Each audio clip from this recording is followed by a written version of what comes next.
அண்மை செய்தியை பார்த்துக் கொண்டிருக்கிறோம். இரண்டாம் கட்ட வாக்குப்பதிவு தற்போது 13 மாநிலங்களில் 88 தொகுதிகளில் நடைபெற்று வரக்கூடிய நிலையில் பிற்பகல் 1 மணி நிலவரப்படி கேரளாவில் 39.26% வாக்குகள் பதிவாகி இருக்கின்றன. இத்தொடர்பான கூடுதல் கள விவரங்களோடு இணைகிறார் அங்கிருக்கக்கூடிய நம்முடைய சிறப்பு செய்தியாளர் ரகுவரன். தற்போது பிற்பகல் 1 மணி நிலவரப்படி கேரளாவில் 39.26% வாக்குகள் பதிவாகி இருக்கு. வாக்காளர்களினுடைய வருகை எந்த அளவுக்கு இருக்கிறது? இனி நேரம் செல்ல செல்ல அதிகரிக்க வாய்ப்பு இருக்கா?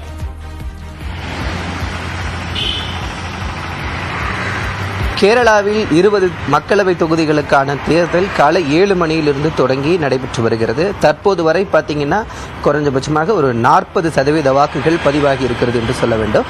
காலை 7 மணியிலிருந்தே வாக்காளர்கள் வாக்கு செலுத்த நீண்ட வரிசையில் நிற்பதை நம்மால் பார்க்க முடிகிறது.